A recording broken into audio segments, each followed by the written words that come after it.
আল্লাহ পাক বলেন, পৃথিবীতে কোনো মানুষ যদি ইসলাম বাদ দিয়ে অন্য কোনো ধর্ম, অন্য কোনো নিয়ম নীতি, অন্য কোনো দিন তালাশ করে, সে জীবনেও আল্লাহকে খুশি করতে পারবে না। এমনকি তার জীবনের কোনো ইবাদত বন্দেগী কবুল হচ্ছে না, হবে না। বলেন নাউজুবিল্লাহ। আশা করছি এই কথাটা আপনি অন্তরে গেঁথে বাড়ি নিয়ে যাবেন। ইসলাম বাদ দিয়ে কোন নিয়ম নীতি মেনে আল্লাহ পর্যন্ত যাওয়া সম্ভব না, সে যে নিয়ম নীতি হোক। আল্লাহ পাক বলেন, আমার এই কিতাবের ভেতরে ইব্রাহিম নবীর কাহিনী তোমাদেরকে শোনালাম। এক নম্বরে তিনি সিদ্দিক ছিলেন। সিদ্দিক কাকে বলে? আমরা বাংলাদেশে অনেকেই মনে করি সিদ্দিক মানে যে সত্য কথা বলে সে সিদ্দিক। না, শুধু সত্য কথা বললে মানুষ সিদ্দিক হয় না। শুধু সত্যবাদীদের সাথে থাকলেই সিদ্দিক হওয়া যায় না। সিদ্দিক হচ্ছে সত্যকে সত্য জানার পর যারা দ্বিধাহীন চিত্তে সব কিছুকে পেছনে ফেলে যারা মেনে নিতে পারে, এরাই আল্লাহর কাছে সিদ্দিক। আর সত্যকে সত্য জানার পরে অনেকে দুনিয়ার ফেরেবে পড়ে মানতে চায় না। সত্যকে সত্য জানার পরে অনেকে বিভিন্ন প্রভাব প্রতিপত্তি, বিভিন্ন কারণে তারা সত্যকে গ্রহণ করতে চান না। আপনার বিবেকে কি বলে আসলে সত্য কোনটা আপনি কিন্তু বুঝে ফেলেছেন, আপনি জানেনও। এরপরও বিভিন্ন পিছুটানের কারণে যারা মানতে চান না, গ্রহণ করতে চান না, আপনি যতই সত্য কথা বলেন সিদ্দিক হতে পারবেন না।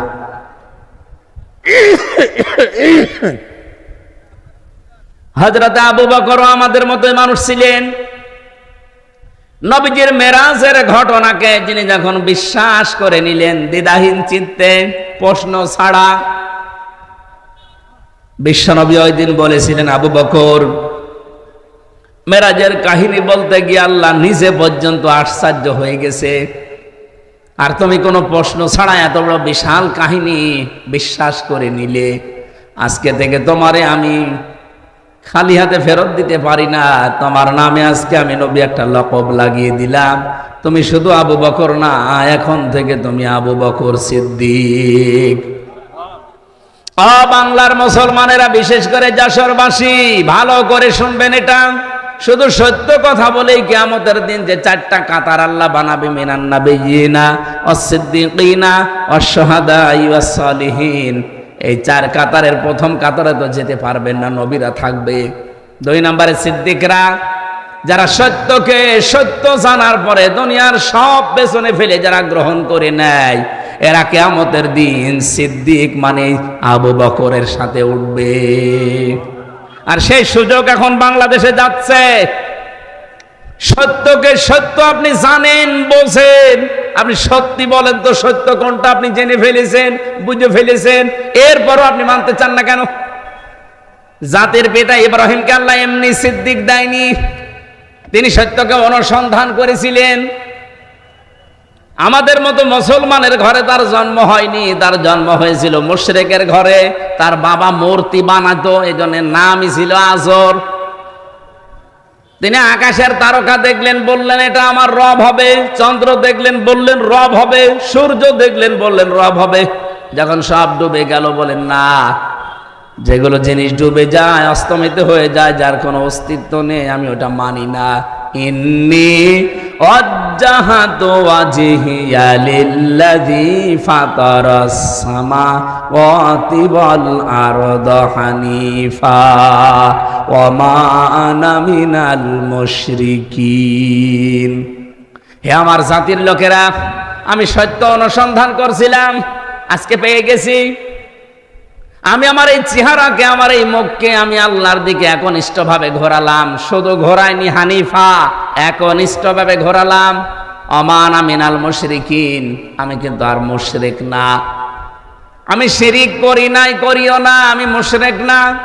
তিনি সত্য অনুসন্ধান করে, খোঁজ করে পেয়ে গ্রহণ করেছিলেন।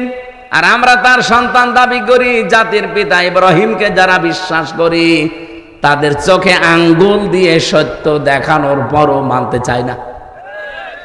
আমার কথার অর্থ আমি মনে হয় আপনি বুঝে ফেলেছেন। এরপরও যদি না বোঝার ভান করে থাকেন, এদিকে আসেন, আসেন। কানের নিচে এমন জোরে দুইটা দেব আপনি সব বুঝে ফেলবেন। এত বাংলায় বলার পরে বলে বুঝি না। ৭৩টা দল কাজ করছে বাংলাদেশে। সত্য দল কোনটা আপনি কিন্তু সব জানেন, সব বোঝেন, এরপরও আপনার পিছু টানের কারণে আপনি মানতে পারেন। আপনি ঠিক না বললেও এটাই ঠিক। আপনি জানেন না ৭৩টা দল এই দেশে দিন কায়েম যদি হয়, কারা দিন কায়েম করে টিকিয়ে রাখতে পারবে এই ৭৩টা দলের ভেতরে? আপনি জানেন না? কাদের একেবারে ইউনিয়ন পরিষদ থেকে শুরু করে সংসদ, আন্তর্জাতিক জীবন পর্যন্ত চালানোর সব জায়গায় যোগ্যতা সম্পন্ন লোক কাদের হাতে আছে, কাদের কাছে দিলে দেশটা নিরাপদ থাকবে, বিক্রি হবে না, সব আপনি দেখেছেন, জানেন, আপনি বুঝতেছেন, কিন্তু পেছনের টানের কারণে আপনি মানতে পারেন না। আপনি সত্যকে সত্য জানার পরও মানতে পারেন না, কিয়ামতের দিন আবু বকরের সাথে এই কাতারে উঠতে পারবেন না। ইব্রাহিম নবীকে আল্লাহ প্রথম গুণ দিয়েছেন, তিনি সিদ্দিক ছিলেন। সত্যকে সত্য জানার পর আর বাবা মার দিকে তাকান নাই, গোষ্ঠীর দিকে তাকান নাই, বংশের দিকে তাকান নাই, জাতির দিকে তাকান নাই, বলেছেন হানিফা, সব দিক থেকে মুখ ফেরালাম, আমি একনিষ্ঠভাবে আল্লাহর দিকে ঘুরলাম। আর সেই সময় এসেছে বাংলাদেশে ইব্রাহিমের সন্তান যারা দাবি করেন, সত্যকে সত্য জানার পরে গ্রহণ করতে গেলে অনেক কিছু আপনার ছাড়া লাগতে পারে। আপনার বংশের লোক বেজার হতে পারে, দলের লোক হয়তো বেজার হতে পারে, এই কথা বলেন না কেন? কিন্তু সব কিছু ছেড়ে ইব্রাহিম নবীর মতো হানিফা প্রতিদিন এই দোয়াটা জায়নামাজে বসে বসে পড়ে, ইন্নী ওয়াজ্জাহাতু। কি জায়নামাজের দোয়া? এটা আল্লাহু আকবার বলার পরে এটা বলার নিয়ম। আর আমরা এই আল্লাহু আকবার বলার আগে ইন্নী ওয়াজ্জাহাতু ওয়াজহিয়া লিল্লাযী পড়ে নিয়ে তারপরে নাওয়াইতু আন উসাল্লি আল্লাহু আকবার। কেন? এটার নিয়ম হচ্ছে আল্লাহু আকবার বলবেন, এরপরে আপনি দাঁড়িয়ে বলবেন ইন্নী ওয়াজ্জাহাতু ওয়াজহিয়া লিল্লাযী, আমি সব দিক থেকে মুখ ঘোরালাম, আসমান আর জমিন যিনি উদ্ভাবক, আমি তার দিকে মুখ ঘুরিয়েছি একনিষ্ঠভাবে।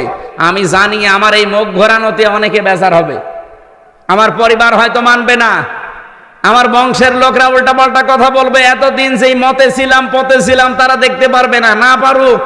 আমার বাবা ইব্রাহিম যেভাবে ঘুরেছে আমিও ঘুরলাম। কিয়ামতের দিন আমি এই সিদ্দিকদের কাতারে উঠতে চাই। উঠতে চান না? এটা কি অত সহজ যত সহজে বললাম? আমার দ্বারা অত সহজ না, আমার হামজার দ্বারা অত সহজ না, এটা অনেক কঠিন বিষয়। এই জন্য তাওবার যে ব্যাখ্যা করতে আরম্ভ করেছিলাম, খালি আমরা অপরাধ করি একজনের কাছে আর একজনের কাছে স্বীকার করি হবে না। যেখানে অপরাধ করেছেন, যদি বোর কাছে অপরাধ করেন বোর কাছে স্বীকার করেন, যদি স্বামীর কাছে অপরাধ করেন স্বামীর কাছে স্বীকার করেন। 2 নম্বরে কি? অনশোচনা করা, অনতপ্ত হওয়া। 3 নম্বরে জীবনে আর এই কাজ আমি করব না এই ভেবে ছেড়ে দিয়ে চলে আসা। এই 3টা যখন মানুষ মানবে এটার নাম তাওবা। আর তাওবা করলে কি হয়? ফাউলাইকা ইউবাদদিলুল্লাহু সাইয়্যাতিহিম হাসানাত। শুধু গোনাহ মাফ না, পুরা জীবনে যত গোনাহ ছিল সব আল্লাহ ফাঁকা করে দেয়, ওই ফাঁকা জায়গাটা আল্লাহ নেকি দিয়ে ভরাট করে দেয়। এই তাওবা এমনি এমনি হবে? এখন সেই সুযোগ চলছে, আশা করছে আপনি এই তাওবা করবেন। এতদিন যাই করেছেন, যার কাছে যে অপরাধ করেছেন, যদি সুযোগ থাকে তার কাছে যে স্বীকার করে নেবেন, মাপ চাবেন। 2 নম্বরে মনে মনে অনুশোচনা করবেন, অনুতপ্ত হবেন। 3 নম্বরে জীবনে আর এরকম পথে এই রাস্তায় আমি আর আসবো না, এরকম দৃঢ় সিদ্ধান্ত নিয়ে যারা থাকতে পারে ওদের পেছনের অপরাধ আল্লাহ আর রাখে না, পুরাটা পাল্টিয়ে নেকি দিয়ে ভরাট করে দেয়। যারা এই যে পরকীয়া প্রেমে আছেন, নিজের বউ বাদ দিয়ে অন্যের সাথে লাইন করেন, বা নিজের স্বামী বাদ দিয়ে অন্যের সাথে লাইনই আছেন, এখন তওবা করা লাগবে। এই মুহূর্তে এরকম অবৈধ নাম্বার যাদের আছে নাম্বারগুলো ডিলিট করে দেন। কারা কারা করবেন হাত তোলেন তো দেখি। এই এলাকায় তো এসব 2 নম্বর কাজ নেই, আলহামদুলিল্লাহ। যদি কেউ এরকম 2-1 থেকে থাকেন, নাম্বার ডিলিট করে দেন আর অনুশোচনা করেন, অনুতপ্ত হবেন, রাতের বেলা একা একা কাঁদবেন। 3 নম্বরে বলবেন জীবনে আর এরকম এই নাপাক রাস্তায় আমি আর যাব না। কারা কারা পারবেন এই সিদ্ধান্ত নিতে হাত তোলেন। চালাক আছে তো, এটা তো গাজী অ্যাডভোকেট এনামুল হকের এলাকা না? উনি তো উকিল মানুষ, খুব চালাক। আপনারাও এরকম চালাক। আপনারা হাত তুলতে রাজি না। বাংলাদেশে যতগুলো মানুষ, আমার মনে হয় যতগুলো মানুষ এই দেশে লেখাপড়া জানা মানুষ যারা এমপিতে দাঁড়িয়েছে সারা বাংলাদেশ মিলে, সে যে দল থেকে, যদি আপনি 100 জনের তালিকা করেন, এই 300 এমপির ভেতরে অ্যাডভোকেট গাজী এনামুল হক তার ভেতরে অন্তত 100 জনের ভেতরে একজন এরকম একটা যোগ্য মানুষ এই জেলায় এবং কি এই থানায় বাড়ি ওনার, এই মনিরামপুরের সন্তান। আল্লাহ রাব্বুল আলামিন সে তাকে যদি ওই জায়গা পর্যন্ত পৌঁছিয়ে দেন আপনাদের মাধ্যমে, যেহেতু আইন বিশেষজ্ঞ, সারা জীবন আইনের ব্যবসা করছে, আইন সংক্রান্ত বিষয়গুলো তার ভালো তো আয়ত্ত আছে, সে কাজ করতে পারবে এবং সে সুযোগ আল্লাহ যেন আপনাদের মাধ্যমে তারে করে দেন, বলেন আমিন।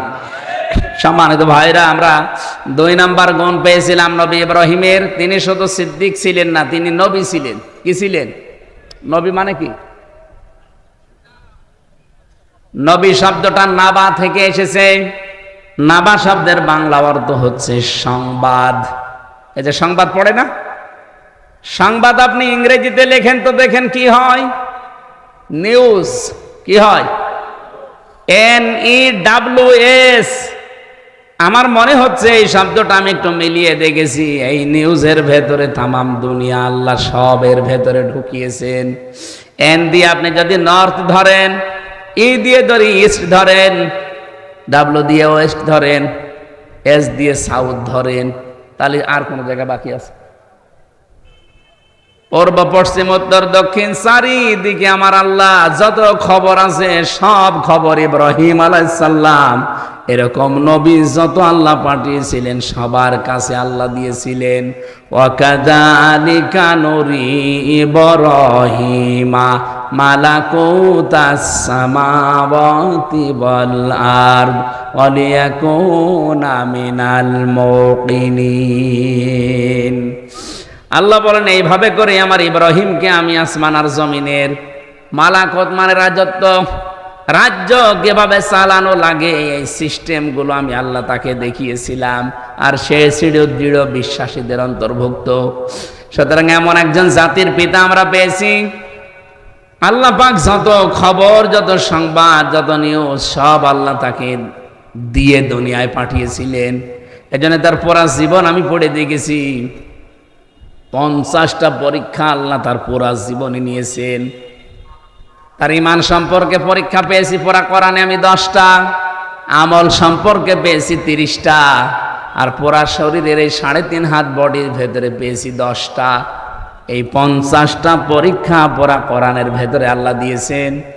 জাতির পিতা আমাদের, যিনি কোনোদিন একটা পরীক্ষায়ও ফেল করেননি। আমাদের উচিত হবে তার সন্তান হিসাবে যত পরীক্ষার সামনে আসবে, এই সিদ্দিকদের কাতারে কিয়ামতের দিন যদি আবু বকর সিদ্দিকের কাতারে দাঁড়াতে হয়, এরকম পরীক্ষা আবু বকরের মতো আমাদের জীবনে আসবে না। আসবে কারণ সংবাদ তো আমরা পাচ্ছি।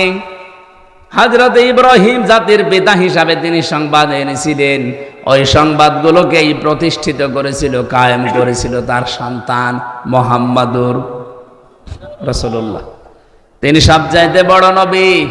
ওনারাও নবী ছিলেন, কিন্তু সবচাইতে বড় নবী ছিলেন আমাদের নবী মুহাম্মাদুর রাসূলুল্লাহ।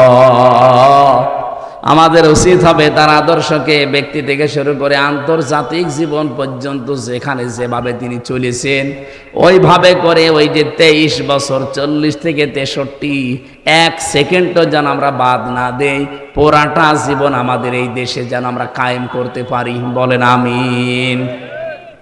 ওয়ালাকাদ আরসালনা মূসা বিআয়াতিনা নাখরিজ কওমাকা মিনাজ যুলুমাতি ইলান নূর। আমি পাঠিয়েছিলাম মূসাকে আমার আয়াত দিয়ে, সে মানুষদেরকে বের করেছিল অন্ধকার থেকে আলোর দিকে। ওয়াযাক্কিরুহুম বিআইয়ামিল্লাহ, আমি আল্লাহর বিভিন্ন দিবস তাকে আমি আল্লাহ স্মরণ করিয়েছি। এই যে দিবস স্মরণ করানো, এটা কি?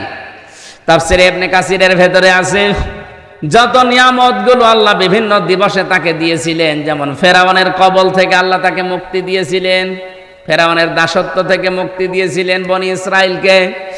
2 নম্বরে বিশাল সমুদ্রকে প্রাচীর বানিয়ে তাকে পার করেছিলেন। মান্না সালওয়া 40 বছর পর্যন্ত জান্নাতের খাবার খাওয়িয়েছিলেন। এরকম তার জীবনে পুরা 9টা বড় বড় নিয়ামত দিয়ে আমার আল্লাহ তাকে ভরপুর করে দিয়েছিলেন। আমার মাঝে মাঝে মনে হয় আগস্টের 5 তারিখের আগ পর্যন্ত আমরা যা ছিলাম, যত নিয়ামত আল্লাহ এই 10 মাসে আমাদেরকে দিয়েছে, বনি ইসরাইলদের মতো আমাদেরও আল্লাহর শুকরিয়া আদায় করা দরকার। ওরা করে নাই, ওরা ধ্বংস হয়ে গেছে।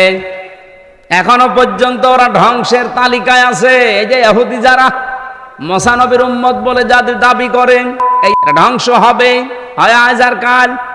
কারণ অভিশপ্ত এরা আল্লাহ নিজে তাদের ওপরে লানত করে বরদোয়া দিয়েছে। বলেন নাউজুবিল্লাহ। আমাদের উচিত সত্যকে সত্য জানার পরে যারা আজ মেনে নিতে রাজি না, শুধু গা গো করেন, মোড়া মারেন, এদিক ওদিকে চলে যান, প্রতিদিন আপনি নিজে নিজের ওপরে বরদোয়া দিচ্ছেন 17 বার। কয়বার? কোনটা? গায়রিল মাগদুবি আলাইহিম ওয়ালাদ-দাল্লিন, এটা বরদোয়া। প্রতিদিন আপনি বরদোয়া দিচ্ছেন রব্বুল আলামিন তাদের পথে আমাদেরকে চালাবে না, যারা মাগদুব, যারা দল্লিন, যারা গজব প্রাপ্ত এবং পথভ্রষ্ট। এ প্রথম নাম্বারে ইহুদি, 2 নাম্বারে খ্রিস্টান।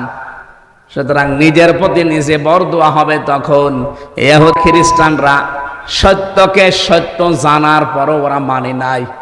আমাদের নবী সত্য, ওরা ইনজিলে পড়েছে, ওরা তাওরাতে পড়েছে, তারপরও জানার পরও মানে নাই, হিংসা করে আর অহংকার করে। আজ বাংলাদেশে বহু ইহুদি খ্রিস্টানদের ঠিক ওই রকম চরিত্রের মানুষই আছে। সত্যকে সত্য জানার পরেও যারা মানতে চায় না, গ্রহণ করতে চায় না, তারা নিজেরাই নিজেদের ওপরে নামাজে দাঁড়ালেই বরদোয়া দেয়। আশা করছি আপনি কথা বুঝেছেন।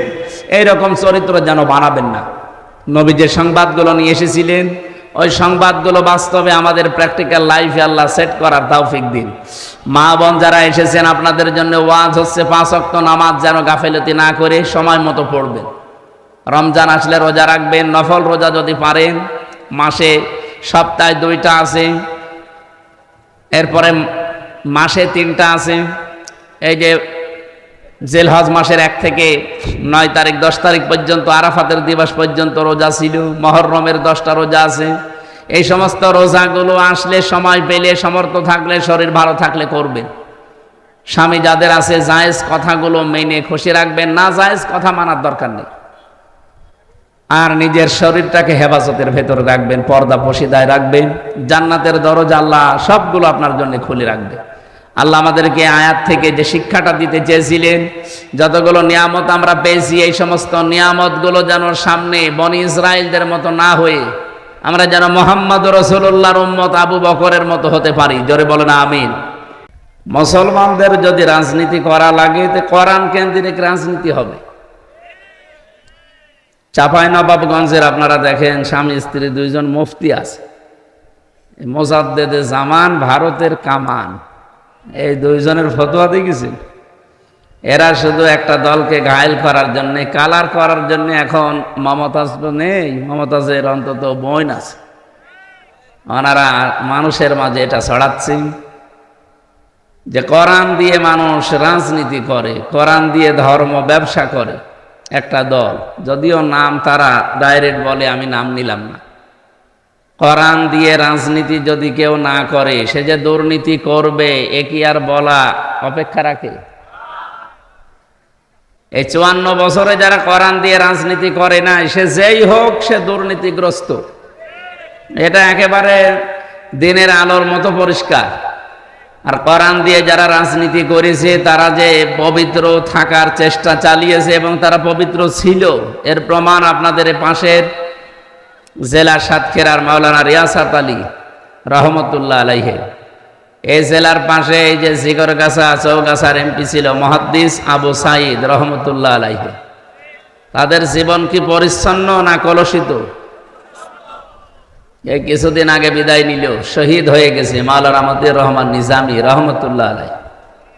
মন্ত্রী ছিল, মেম্বার না, চেয়ারম্যান না, উপজেলা ভাইস চেয়ারম্যান না, উপজেলা চেয়ারম্যান না, মেয়র না, এমপিও না। এমপি তো ছিল, মন্ত্রী ছিল। কি ছিল? আপনার এই মাথায় ধরবে না। একটা মন্ত্রীর আন্ডারে কত কিছু থাকে আপনি জানেন? 5টা বছর 2টা মন্ত্রণালয় চালিয়েছে, 1 টাকা তো দুর্নীতি পায়নি, আরো 36 টাকা ফেরত দিয়েছে রাষ্ট্রকে। পৃথিবীর ইতিহাসে এই প্রথম। এরা রাজনীতি করেছে কি দিয়ে বলেন তো? আপনি রাগ করলেও বাড়ি যেয়ে করেন, এখানে সত্য কথা বলবেন, কারণ এখানে কোনো মিথ্যা বলা হবে না। সত্য বললে আপনি জবাব দেবেন, আর যদি সত্য শোনার পরে কেউ জবাব না দেয় ওটা বোবা শয়তান। অন্তত রাগ হলেও জোরে জবাব দেবেন, ঠিক আছে? কয়েকদিন আগে আপনারা দেখেছেন চট্টগ্রামে একটা খাল পরিষ্কার করার জন্য 400 কোটি টাকা চেয়েছিল, যে এখন যারা দায়িত্বে আছে তারা সরকারের কাছে। বাংলাদেশ জামাতি ইসলামীর ওই এলাকার যিনি সিংহপুরুষ সাবেক এমপি আলহাজ শাহজাহান চৌধুরী হাফিজাহুল্লাহ, আল্লাহরে বান্দা বলেছে 1 টাকাও দেওয়া লাগবে না। আমরা বাংলাদেশ জামাত ইসলামী চট্টগ্রাম বিভাগ থেকে 10 টাকা 20 টাকা করে কালেকশন করে মাত্র 1 কোটি টাকা দিয়ে এই বিশাল খাল পরিষ্কার করে দেব, অলরেডি দিয়েছি। 1টা টাকা সরকারের কাছ থেকে নেওয়া লাগেনি। ধন্যবাদ দেওয়ার দরকার ছিল, প্রশংসায় ভাসছে তামাম দুনিয়া, এখন তাদের প্রশংসা করে। ওখানে যিনি চেয়েছিল 400 কোটি টাকা, সেই লোক বলছে খাল ভালো করে পরিষ্কার হয়নি। আমার মনে হয় শয়তান তো আমি দেখিনি, যদি দেখতাম তো ওই রকমই হতো। একটা টাটকা শয়তানের মতো কথা না? আপনি চাইলেন কত? 400 কোটি, আর এই লোকটা 1টা টাকা না নিয়ে 1 কোটি টাকা নিজের দলীয় ফান্ড থেকে কালেকশন করে নিজের উদ্যোগে পরিষ্কার করে দিল। অন্তত শুকরিয়া আদায় করে আলহামদুলিল্লাহ বলার দরকার ছিল। আর আপনি বলছেন না সেরকম পরিষ্কার হয়নি। আপনার কাছে 400 কোটি টাকা দিলে পোড়াটায় হাওয়া হয়েছে, তো আর পরিষ্কার এই পরিমাণ হইতো না। এই জন্য আমার মূল কথা হচ্ছে, বিশ্বনবী নিজে এত বড় চরিত্রের অধিকারী, তিনি 23 বছর কোরআন ছাড়া চেষ্টা চালিয়েছেন, রাজনীতি করেছেন, এর আগে কিচ্ছু হয়নি। কিন্তু কোরআনে কারিম দিয়ে যখন আরম্ভ করেছে, এমন এমন মানুষ তৈরি হয়েছে, কিয়ামত পর্যন্ত ওই রকম মানুষ আর মনে হয় হবে না। হবে না? ওমরের মতো মানুষ তামাম দুনিয়া মিলে আর বানাতে পারবেন না। তিনি রাষ্ট্রপ্রধান হওয়ার পরও প্রতিদিন 5টা করে ভালো কাজ করতেন। 5টা ভালো কাজ মানে প্রতি রাত্রে তিনি 5 বার করে সুবহানাল্লাহ পড়তেন, আর 2 রাকাত করে নামাজ পড়তেন, আর 1 খতম করে কোরআন শরীফ পড়ে দিলেই হয়ে গেল নাকি? আমরা তো ভালো কাজ এইগুলোই মনে করি না। এটা ভালো কাজ শুধু না, ভালো কাজ হযরত ওমর যেটা করতেন, প্রতিদিন অন্তত 5টা পরিবারের খবর এলাকার ভেতরে তিনি নিতেন। যে রাতেই একেবারে তার পুরা জীবন পড়ে আমি দেখেছি, যে রাতে একেবারেই কিছু হয়নি, অন্তত 3টা ভালো কাজ তিনি করেছেন। সে কি কাজ? রাতের বেলা যে দেখলেন যে এক বাড়ি থেকে একটা লোক বের হয় আবার প্রবেশ করে, উনি যে হাত চেপে ধরলেন, ডাক দিয়ে বললেন, আল্লাহর বান্দা, বারবার এর বাড়ি থেকে বের হন আবার প্রবেশ করেন, কি আপনি কি? লোকটা বলছে, আমি তো বাড়ির মালিক। মালিক তো বারবার বের হন কেন? লোকটা বলছে, পথিক আপনি কে? আপনাকে তো চিনি না। আমার স্ত্রীর সন্তান সম্ভবা এমন একটা বিপদে আমি আছি, এরকম বিপদে জীবনে আমি পড়ি নাই, আর আমি এ বিষয়ে একেবারে অনভিজ্ঞ, কিচ্ছু জানি না যে ডেলিভারি কি করে করাতে হয়। স্ত্রী ব্যথার যন্ত্রণায় ছটফট করছে, বাধ্য হয়ে বারবার বাইরে আসি আবার ভেতরে যায়। হযরত ওমর সঙ্গে সঙ্গে বাড়িতে গেলেন, স্ত্রীকে ডাক দিয়ে বললেন, আব্দুল্লাহর মা, আল্লাহ জান্নাত বিক্রি করছে, যদি কিনতে চাও আমার সাথে দৌড়াও। উনি আমার মতো হামজা না, সাধারণ মানুষ না, দেশের প্রেসিডেন্ট, 12.5 লক্ষ বর্গ মাইল এলাকার প্রেসিডেন্ট। এ বিশাল এলাকার দায়িত্বে থাকার পরে স্ত্রীকে বলছে, আল্লাহ জান্নাত বিক্রি করছে, যদি কিনতে চাও আমার সাথে দৌড়াও। বলেন তো, একটা বাংলাদেশের কোন মেম্বারও এই কাজ তার বউ দিয়ে করাবে? আপনি পেয়েছেন আজ পর্যন্ত? স্ত্রীকে বললেন, যদি সত্যি আমার সাথে দৌড়াতে চাও, কিছু তেল, আটা, তরকারি একটা বস্তার ভেতরে নাও, কিছু তেনা নাও, ন্যাকড়া নাও, কাপড় নাও, এগুলো কাজে লাগবে। স্ত্রী বলে, জান্নাত কিনতে যাবেন, তেল নেব কেন, কাজে লাগবে।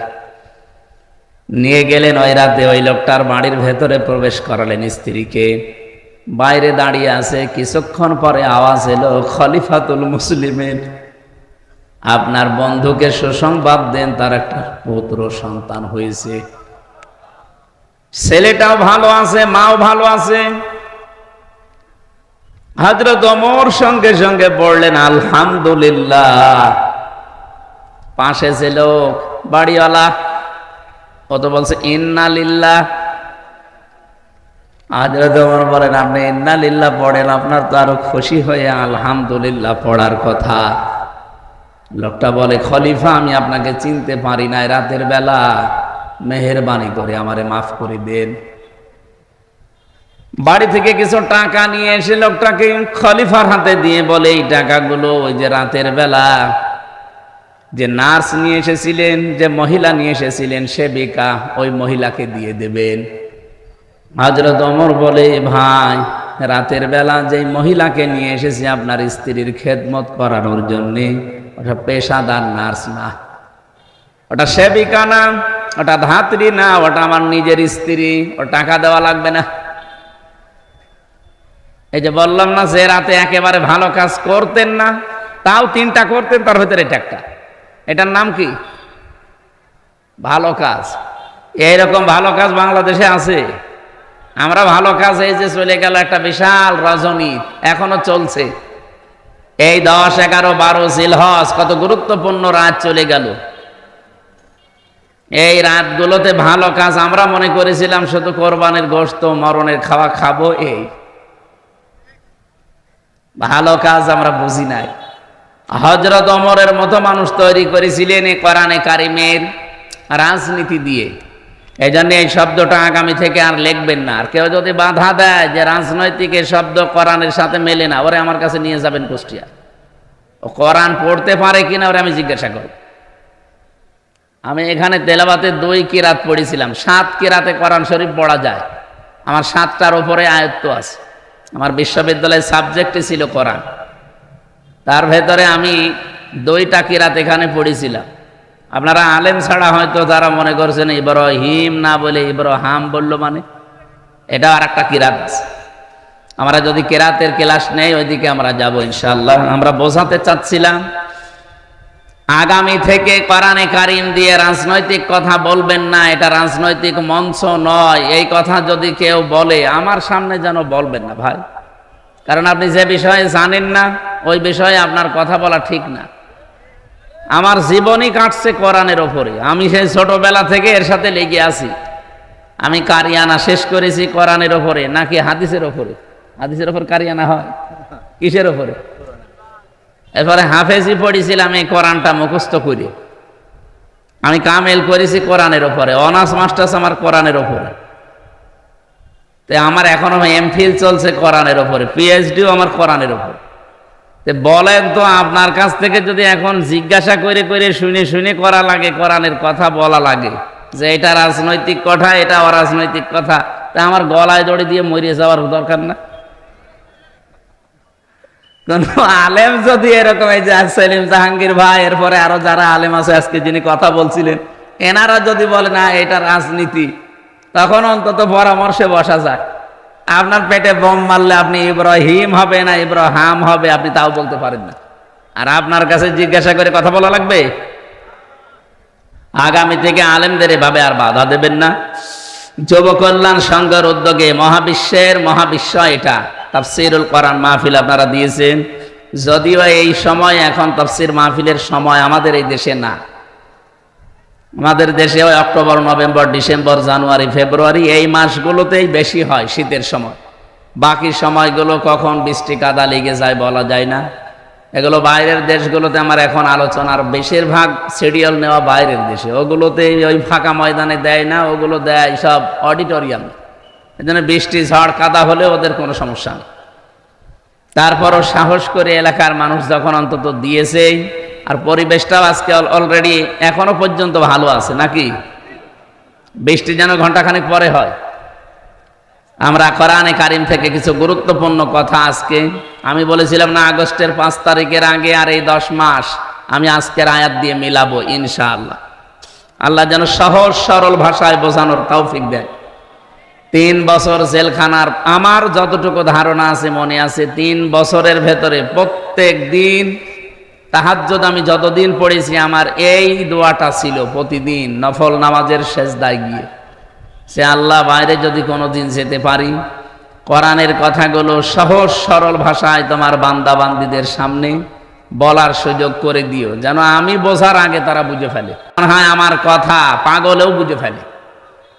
আপনারা বুঝবেন ইনশাআল্লাহ, আশা করছি। আজকের মাহফিলের সম্মানিত সভাপতি জনাব জাফর ইকবাল, আতালাল্লাহু উমরাহু ওয়া বারাকাল্লাহু ফি হায়াতি, আমিন। এতক্ষণ যিনি আলোচনা রাখলেন সেই খুলনা থেকে এসেছেন বিশিষ্ট ইসলামিক চিন্তাবিদ মাওলানা আসাদুজ্জামান আসাদ। আলোচনা রেখেছেন সহকারী অধ্যাপক, সম্মিলনী ডিগ্রি কলেজ, মনিরামপুর, যশোর, বিশিষ্ট ইসলামিক চিন্তাবিদ মাওলানা সেলিম জাহাঙ্গীর, আতালাল্লাহু উমরাহু ওয়া বারাকাল্লাহু ফি হায়াতি। এটা মাহিদিয়া নাকি ওইটা? না, ওই যে একটা মাহিদিয়া ফাজিল মাদ্রাসা আছে না পাশে, যাক মাওলানা প্রিন্সিপাল এসেছে, কি যেন নাম? মাওলানা ওমর ফারুক, অধ্যক্ষ মাওলানা ওমর ফারুক এসেছে, এক ফাজিল মাদ্রাসার প্রিন্সিপাল সাহেব।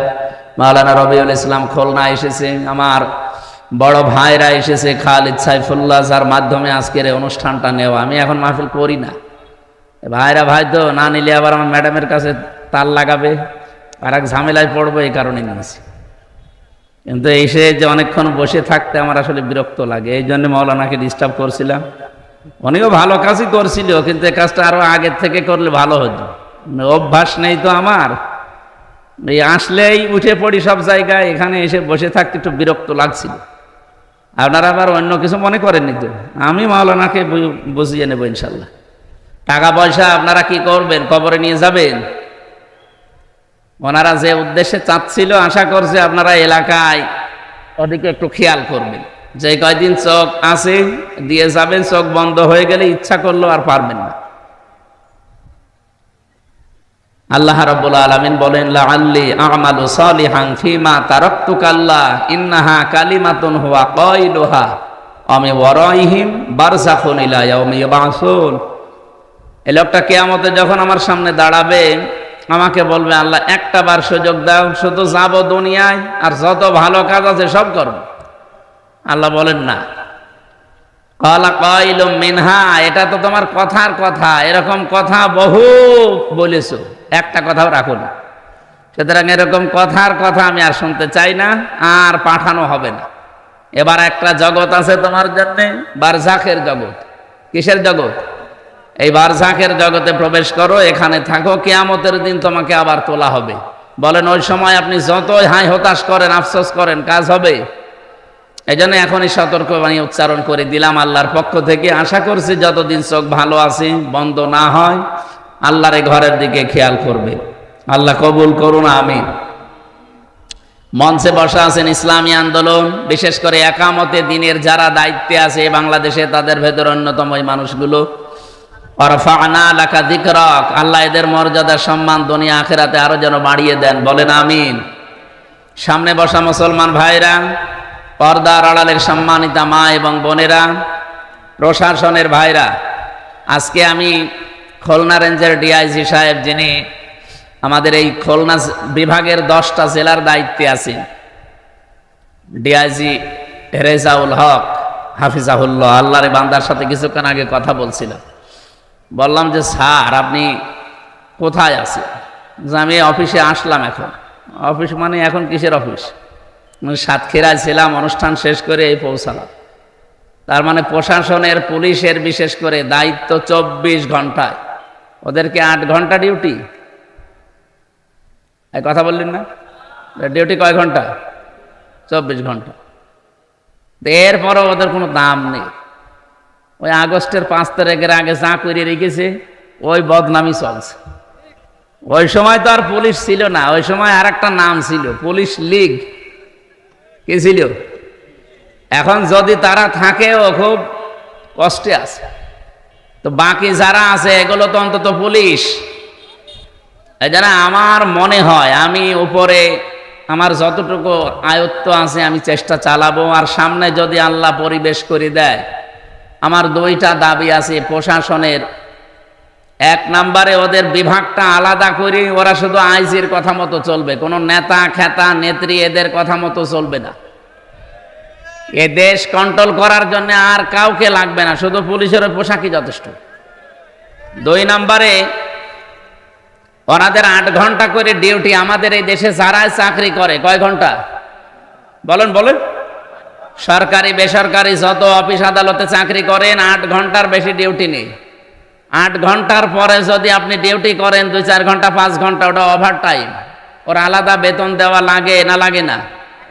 তো পুলিশ 8 ঘন্টা ডিউটি করে ও বউ বাচ্চা নিয়ে বাড়িতে থাকবে। বাকি এই সময় এই যে এখানে এসে বসে আছে প্রায় 20-21 জন, ওরকে এখন ডিউটি, এখন কেমন কারণ বসে থাকবে? ও সকাল 10টা থেকে বিকাল 4টা পর্যন্ত ডিউটি করে বাড়ি যেয়ে বউ ছেলে মেয়ে নিয়ে কাজ করে খাবে। এই সময় ওর এখানে এসে রাত 11টায় বসে থাকা লাগবে কোন কারণে? এই আলাদা যে এই 5-7 ঘন্টা এখন যে ওভার টাইম করছে এর জন্য কি বেতন বাড়া আছে? তো ঘোষ খাবে না করবে কি? না, আপনারা আবার অন্যদিকে নিয়েন না।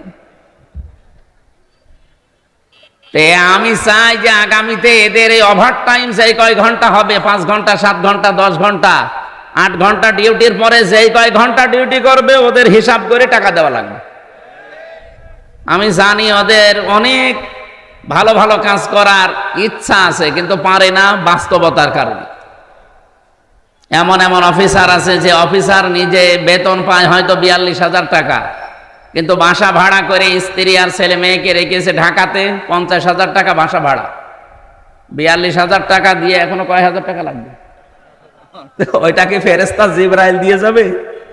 ওই তখন একটু এদিক ওদিক করে বদনাম হয়ে যায়। অথচ ডিউটি করে তো 24 ঘন্টার 18 ঘন্টা। আপনি 8 ঘন্টা পরে যে কয় ঘন্টা ডিউটি করবে ওই ঘন্টা টাকা দেন। আমি আকিজ গ্রুপে ছিলাম, আকিজ গ্রুপে 8 ঘন্টার পরে যেই কয় ঘন্টা ডিউটি করবেন ওই কয় ঘন্টা ওভার টাইমে টাকা দেওয়া লাগবে তাদের। শুধু বাংলাদেশে প্রশাসনে এই নিয়মটা নেই, আগামী থেকে এটা যদি ইসলাম আসে, কারণ পুলিশ এই বিভাগ চালু করেছিল হযরত ওমর। কে? পুলিশ বিভাগ যেটা আমরা দেখি প্রশাসনে, এই বিভাগটা চালু করেছিল হযরত ওমর রাদিয়াল্লাহু তাআলা আনহু। তারা আজ অবহেলিত এবং মানুষের কাছে গালি নাতি ঝাঁটা খেতে খেতে জীবন শেষ হয়ে গেল। ওরা বাস্তবতায় যেহেতু অনেক ঠেকে যায়। ডিআইজি সাহেব আমারে বলছিল, আপনি 8 ঘন্টার পরে যতই ওদেরকে, কিছু পুলিশ, সবাই না, কিছু পুলিশকে যদি আপনি একেবারে ওভার টাইমের বেতনও দিয়ে দেন ও তাও ঘুষ খাবে। আমার মনে হয় উনি কথা একেবারে 100% সঠিক বলেনি, অন্তত 99%। পুলিশ ভাইরা, আপনারা যে দায়িত্বে আছেন কখনো নিজেদেরকে ছোট মনে করবেন না। এটা বিশাল মহান পেশা একটা। নবীজি জানিয়েছেন 2টা চোখ জাহান্নামে যাবে না, তার একটা এরা। যারা এই রাতের বেলা মানুষের জান মাল ইজ্জত আবরু হেফাজতের জন্য রাত জেগে পাহারা দেয়, এই মানুষের চোখ আল্লাহ জাহান্নামে দেবে না। সুবহানাল্লাহ বলতে পারেন না?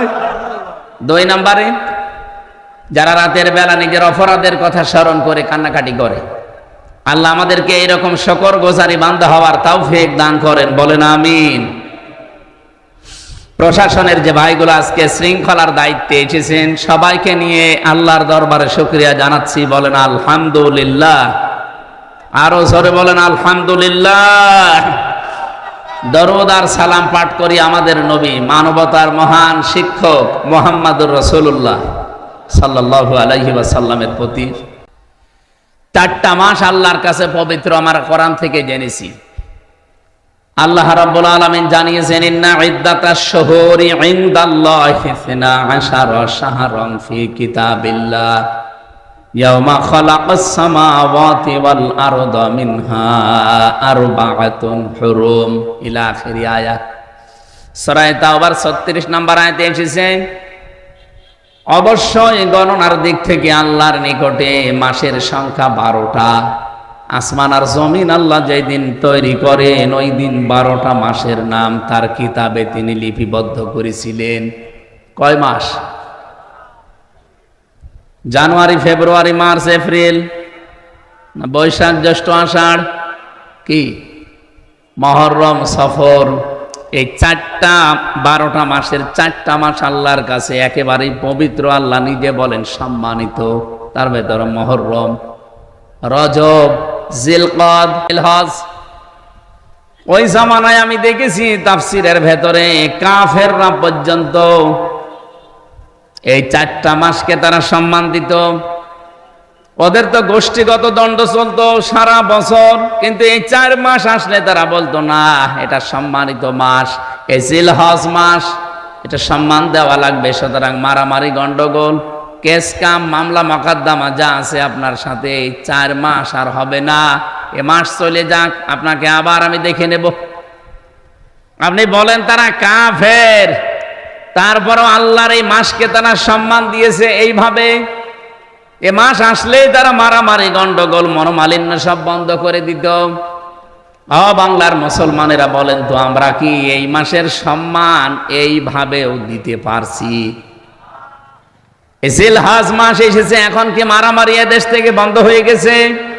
বলেন বলেন। যত রকমের অন্যায় অবৈধ কাজ এবং কি মিথ্যা সাক্ষী দেওয়া, মিথ্যা মামলা দেওয়া, আর একটা নাম বলেই ফেলি, যে চাঁদাবাজি করা, এটা কি এখন বন্ধ হয়ে গেছে? আরে ভাই, জিলহজ মাসে অন্তত তো আপনি একটু বন্ধ করতে পারতেন। কাফেররা এ মাসের সম্মান দিয়ে তারা সব অন্যায় অপরাধ বন্ধ করে দেয়, আর আমরা আজ পর্যন্ত সম্মান দিয়ে এ মাসে অন্যায়গুলো বন্ধ করতে পারি নাই। আপনি কি সম্মান দিচ্ছেন এ মাসকে? এ মাসে এসেছিল, আপনি কি দিলেন? যালিকা ওয়া মান ইউআযযিম শাআইরাল্লাহি ফাইন্নাহা মিন তাকওয়াল কুলুব। আল্লাহ বলেন এটা আমার বিধান। মানুষের ভেতরে যাদের আল্লাহর ভয় কাজ করে, যাদের অন্তরে তাকওয়া আছে, তারা আমার নিদর্শনগুলোকে সম্মান দেয়। তাহলে এই জিলহজ মাস, এই নিদর্শন কার? এই মাসের সম্মানে 18 দিনে আপনারা আরম্ভ করবেন। যাদের সাথে মামলা মোকদ্দমা চলছে বলবেন ভাই থাক, এ মাসে বন্ধ, আবার এই মাস চলে গেলে দরকার হয় যদি করা লাগে আবার আরম্ভ করব। পারবেন না বলতে? দেখেন আবার করবে। অনেকের কথাবার্তা বন্ধ হয়ে আছে, 2 দিন, 5 দিন, 7 দিন, 1 বছর কথা বলে না বিভিন্ন কারণে। আরে ভাই, এটা সম্মানিত মাসকে সম্মান দেওয়া লাগবে। সুতরাং এই মাসে এই সিদ্ধান্তটা নেন যে আমি এখন থেকে আবার কথা আরম্ভ করে দিলাম। যদি ওইরকম পরিবেশ হয় এই মাস চলে গেলে আবার ওর সাথে কথা বন্ধ করে দেব। এই আমলটা আজকে থেকে আরম্ভ করবেন যারা কথা বন্ধ করে দিয়েছেন দুনিয়ার কোনো কারণে। হ্যাঁ, আখেরাতের কোনো কারণ ওটা আলাদা, কিন্তু দুনিয়ার সাথে রিলেটেড কোনো বিষয় এর কারণে যদি আপনি সম্পর্ক নষ্ট করে কথা বন্ধ করে দেন, মুরগিতে ধান খেয়েছে এই জন্য কথা বলে না, এরকম মানুষ নেই? এরকম কোন বিষয়ে যদি আপনি কথা বন্ধ করে 3 দিনের ভেতরে মারা যান, আপনি বেঈমান হয়ে মরবেন। 3 দিন কথা না, 10 দিন, 15 দিন, 1 মাস কথা বন্ধ হয়ে আছে, এরকম মানুষ এখানে বসে আছে। কথা বলেন না কেন? এরকম মানুষ একজন হাত তোলেন তো। 3 দিনের বেশি কথা বন্ধ হয়ে আছে অন্যের সাথে, হাত তোলেন তো। আপনার কি কি আপনার কি সমস্যা? কি এদিকে তাকান।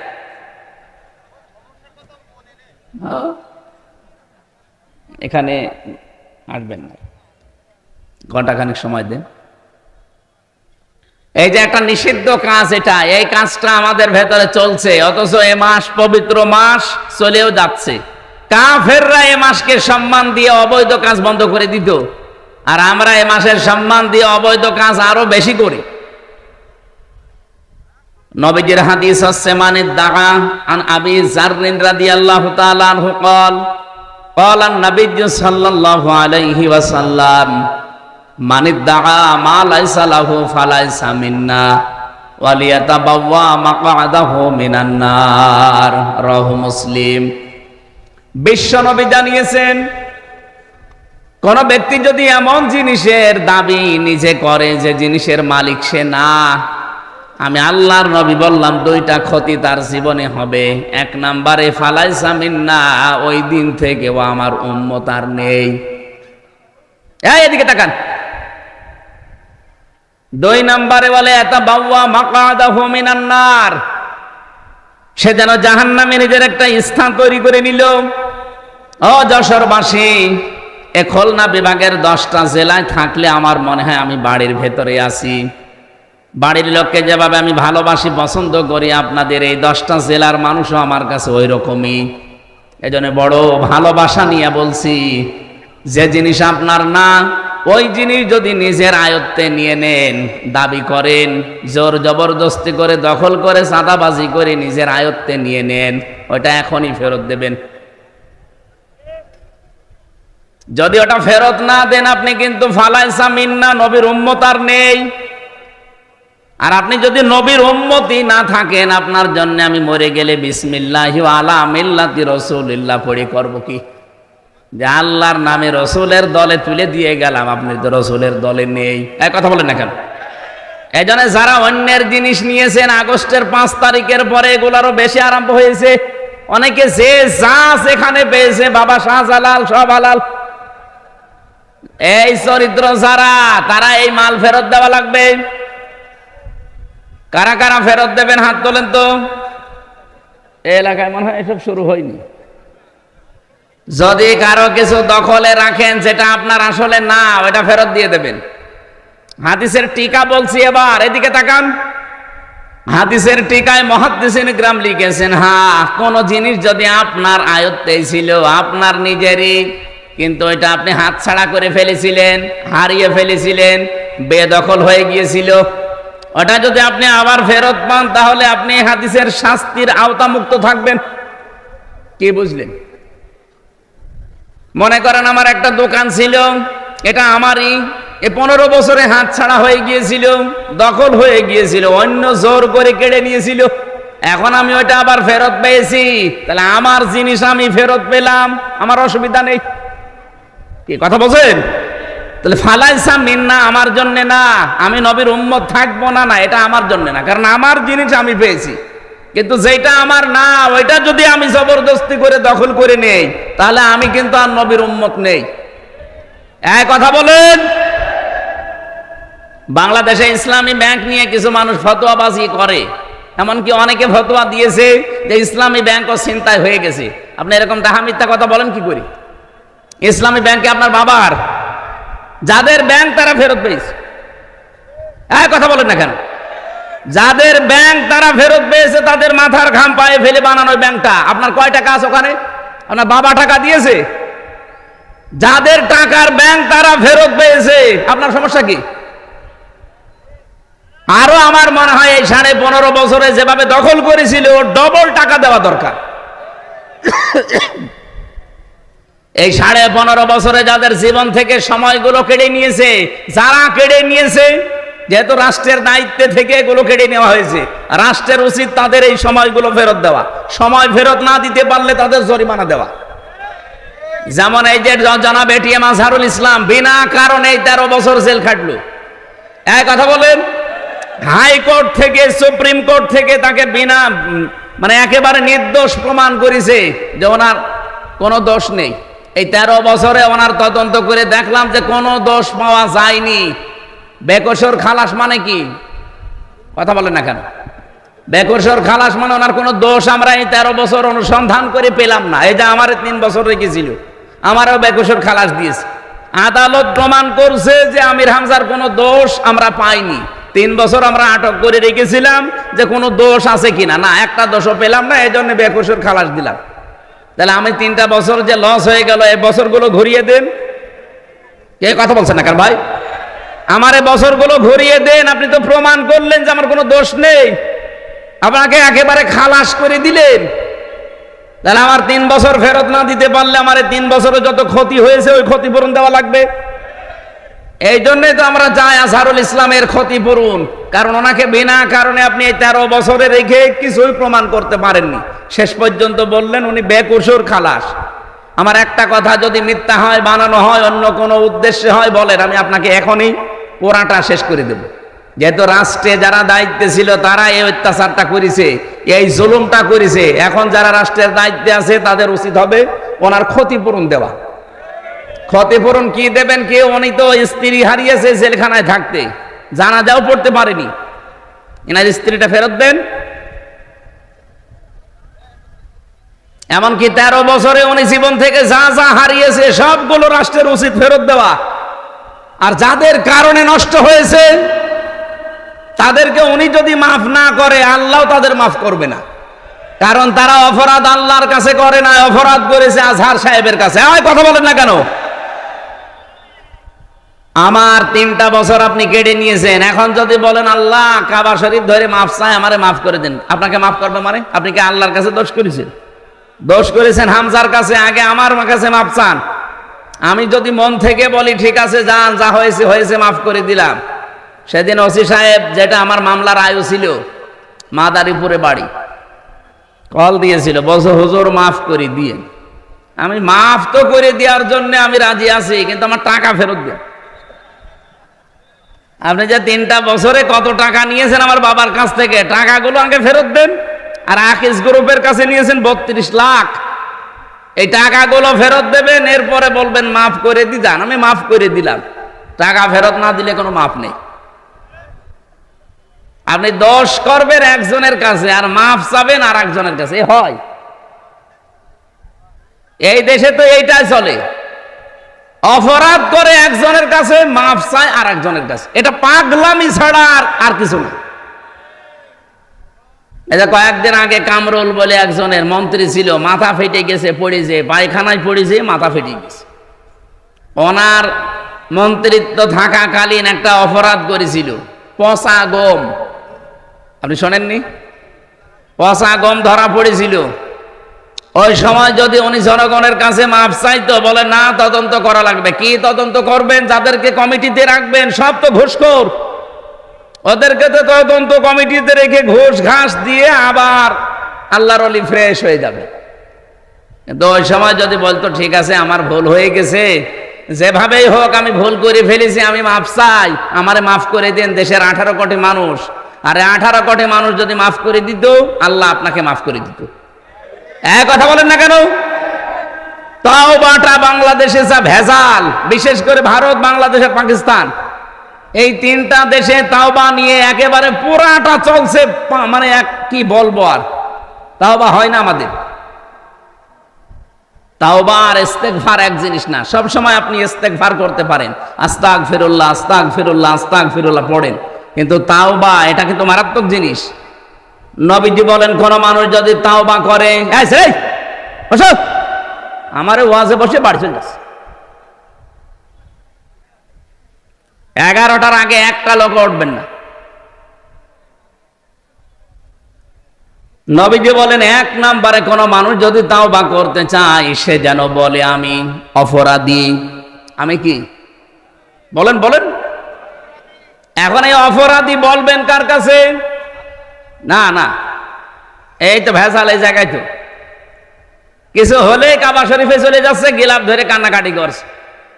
অপরাধী যারা, তারা অপরাধ স্বীকার করবে, তার কাছে অপরাধ করেছে যার কাছে। আরো আসতে বলেন।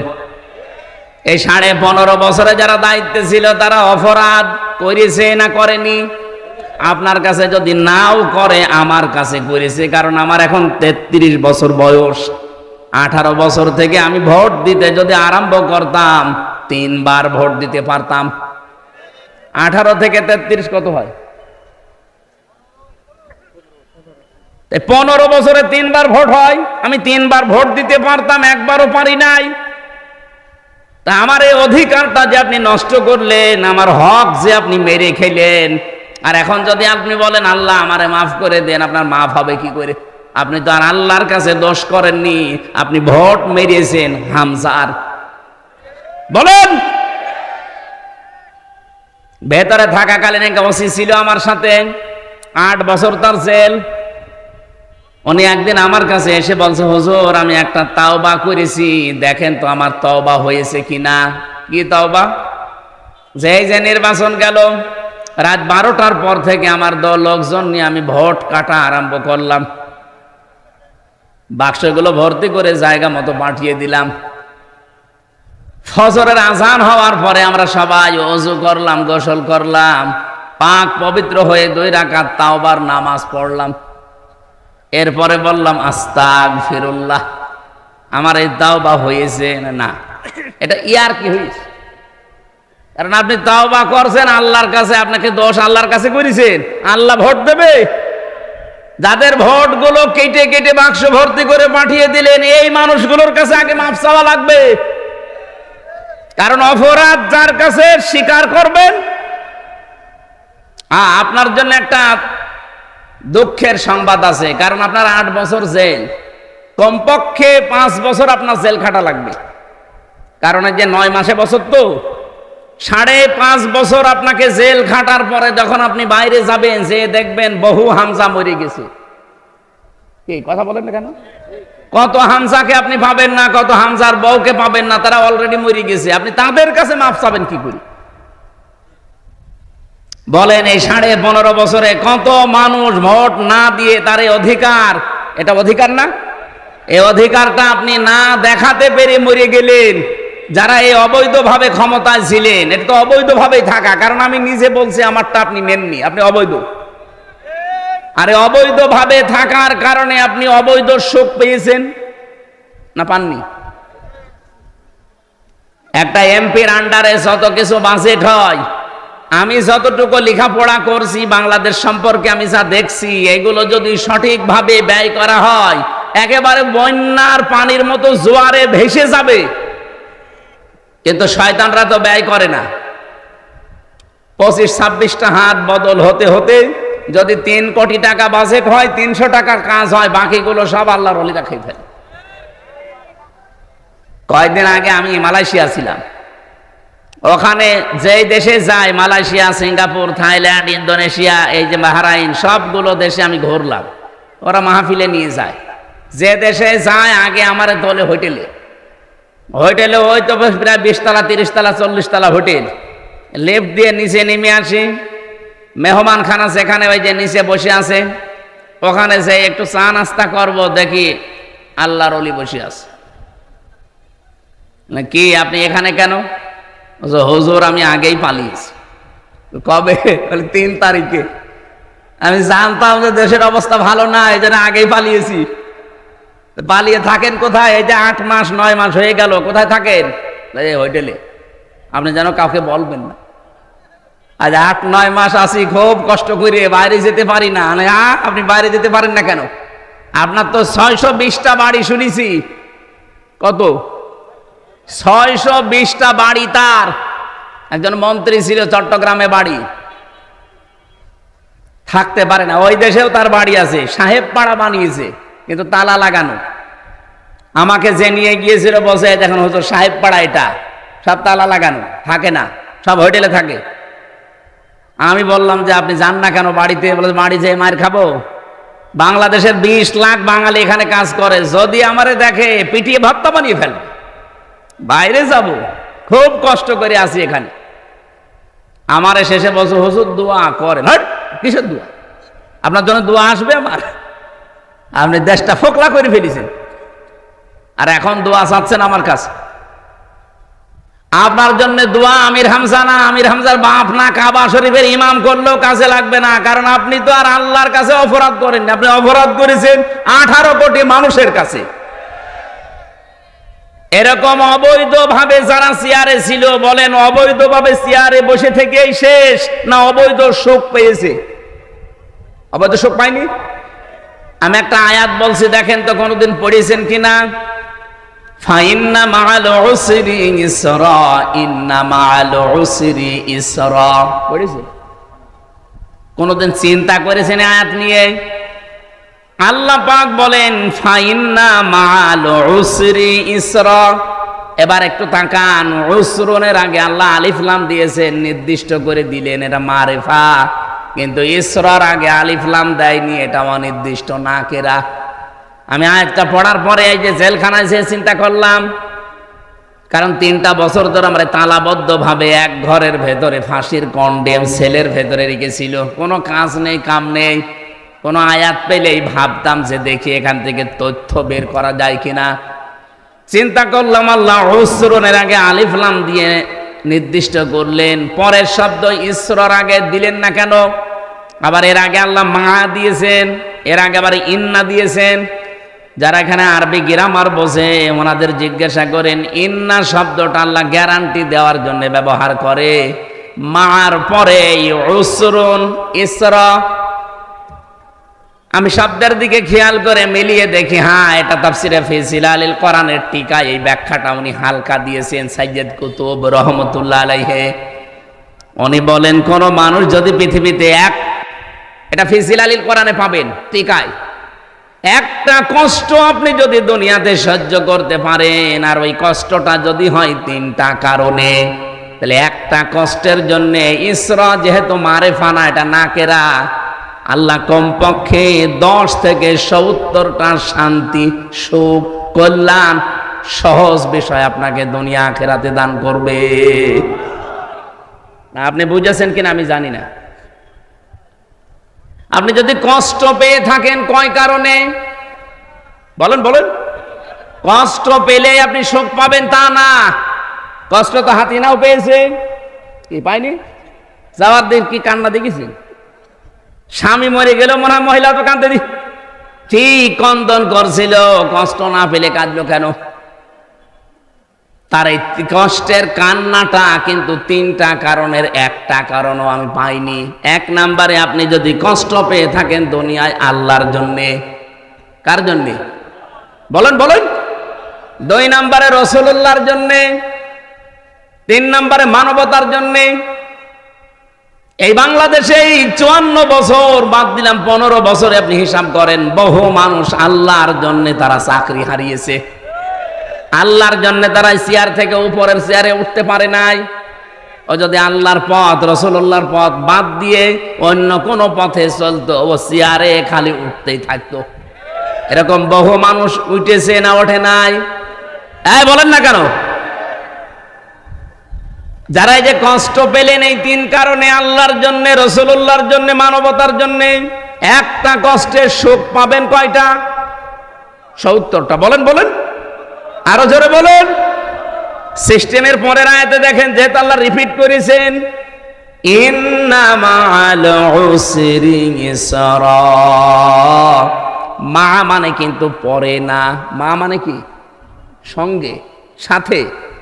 আল্লাহ বলেন কোন মানুষ যদি একটা কষ্ট দুনিয়ায় সহ্য করে, কমপক্ষে তার সাথে সঙ্গে 70টা সুখ, শান্তি, কল্যাণ, স্বস্তি, নিরাপত্তা আমার আল্লাহ রেডি করে রেখেছেন। বলেন সুবহানাল্লাহ। এবার আমি আরেকটা ব্যাখ্যা বলছি, একটু তাকান। কোন মানুষ যদি দুনিয়াতে একটা সুখ ভোগ করে, আর ওই সুখটা যদি হয় অবৈধ সুখ, একটা সুখের কারণে কমপক্ষে 70টা দুঃখ তাকে ভোগ করা লাগবে। এই 15 বছরে যারা সুখ ভোগ করেছেন, কমপক্ষে মনে করেন 50টা।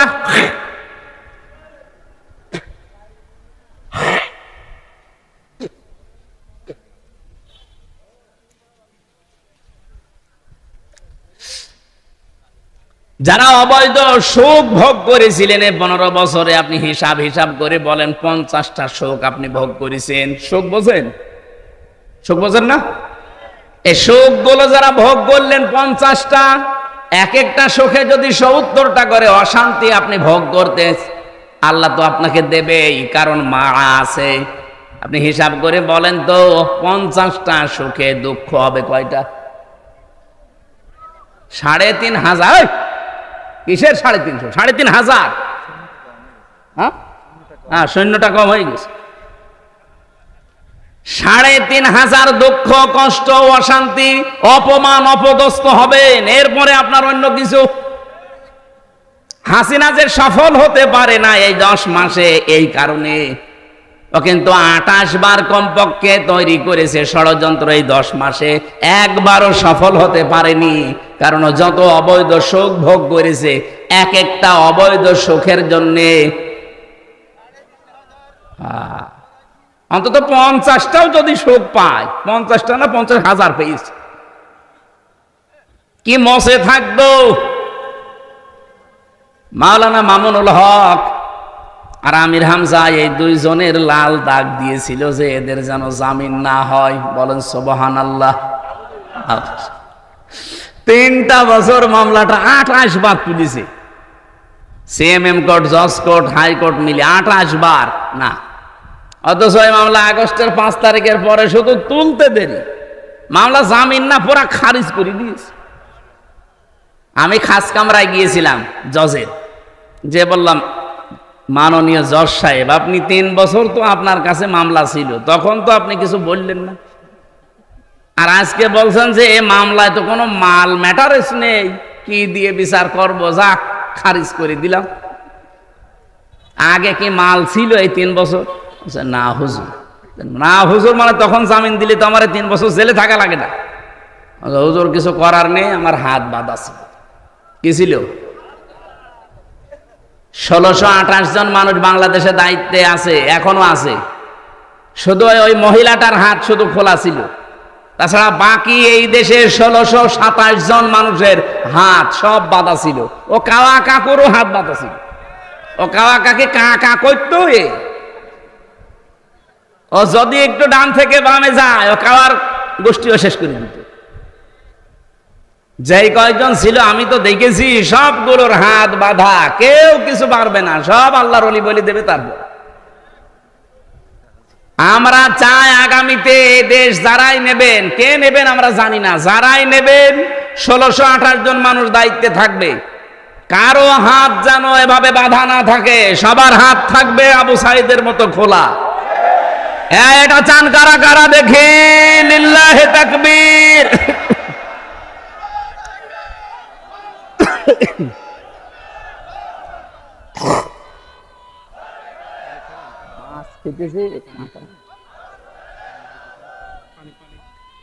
পানি না, মানে মাছ খেতেছে কাঁটা বিধি, এই জন্য ঝামেলা হচ্ছে।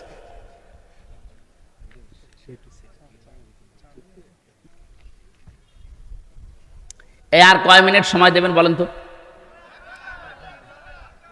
আমার এখন মাহফিল কম তো, 2-5 ঘন্টা অসুবিধা, কিন্তু আপনাদেরকে যে উদ্দেশ্যে এরা নিয়ে এসেছে, এই মাহফিলটা আজকে ছিল আমার চৌগাছা বাজারে। ওখানে আল্লাহর ওলিরা কি করেছে আমি জানি না, এই আমার ভাইয়ের সাথে চাকরি করে, ইনি কিভাবে কায়দা করে এখানে নিয়েছে আমি জানিও না। আজকে দুপুরবেলা জানলাম যে মাহফিল আমার এখানে। আমি তো সেই কুষ্টিয়া থেকে আসার সময় মনে করছি যে আমার চৌগাছা মাহফিল, চৌগাছা আসার পাশাপাশি এখানে না আরো দূরে, কোথায়? মনিরামপুরে। দেখো হয়ে গেছে যখন, আর এটা একটা উদ্দেশ্য নিয়ে দিয়েছে। আমরা আয়াতে যাচ্ছি, তাফসীর মাহফিল শোনার জন্যই তো এসেছেন নাকি? অন্তত আর কিছুক্ষণ সময় চাচ্ছি আপনাদের কাছে, কিন্তু ওরা বারবার এই যে পেছন দিক থেকে একটু গোতা দিচ্ছে, দেখছেন না? মাওলানা সেলিম জাহাঙ্গীর সাহেব, ওনারা টাকা পয়সা চায়। আর আপনারা যারা এসেছেন, আপনারা তো টাকা দেওয়ার জন্য আসেননি, ওয়াজ শোনার জন্য এসেছিলেন। কি করব বলেন? তাহলে মাছ খেতে চাইনি ছাতাই কারণ, গলার ভেতর কাঁটা বেঁধে যা ঝামেলায় আছে। কে কে করবেন বলেন? টাকা দেবেন নাকি মাহফিল চালাবো? দেবেন? ভেতরে কি ব্যাগ দিয়েছিলেন? ব্যাগ তো দিয়ে দিয়েছে, আবার কি কিভাবে টাকা চাবো? আমি তো টাকা কালেকশন করতে পারি না।